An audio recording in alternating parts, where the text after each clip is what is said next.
This Antipode paper is titled Migration, the Urban Periphery, and the Politics of Migrant Lives.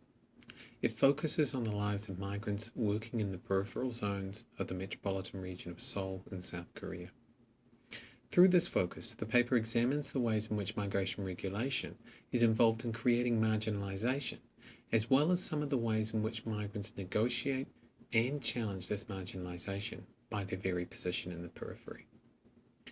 In order to do this, I follow Abdul Malik Simone's invitation to rethink the periphery, not only as a space for marginalization, but also as one where alternative realities can be created in ways that are not completely captured by the governmentalization of urban life.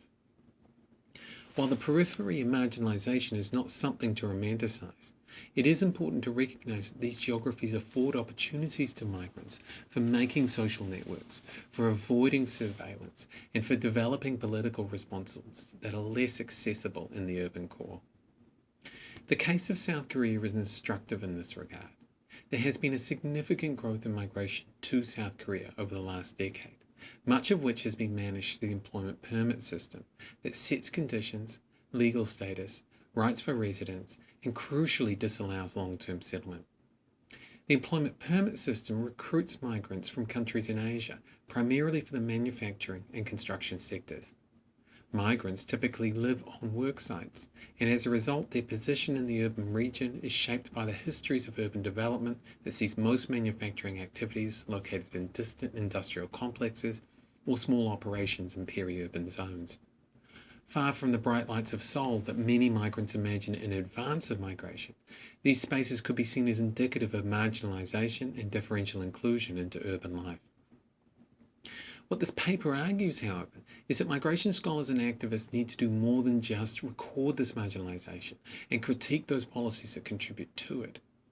Rather, we also need to be attentive to the ways in which migrants generate alternative politics in these spaces, despite their marginalization. These alternative politics emerge in three ways in this paper. Firstly, there is the mobile commons that is created by migrants in the periphery, involving the sharing of information and the provision of support about jobs, employers, exploitation and abuse, support services and rights, as well as day-to-day concerns around religion, social life, and connecting with home.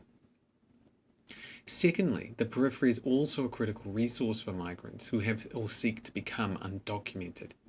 Indeed, the periphery provides a level of invisibility to those migrants who choose or are forced to become undocumented.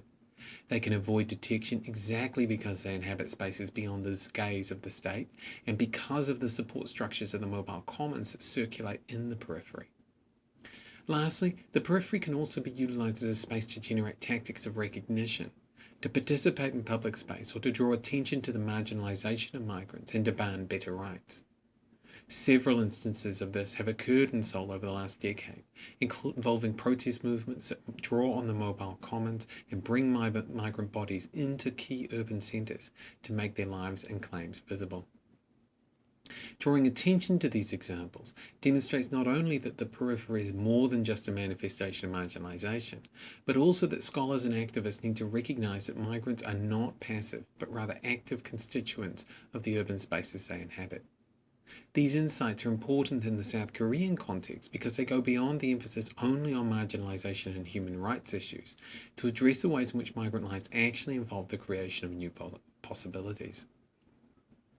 The role of the periphery in the lives of labour migrants in Seoul also points to the need for scholars to explore the uneven spatio-temporalities of urban life that migrants become part of.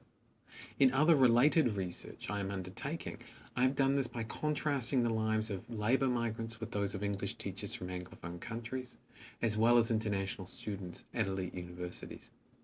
These contrasts demonstrate the discrepancy in migrant lives, but they also show how migrant experiences surpass the categories that they are ideologically placed within.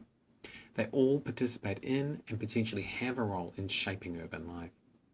I would like to end then by inviting anyone who is interested in this research in South Korea or these broader claims about migration and urban life to contact me so that we can continue a conversation about the futures of mobility in cities.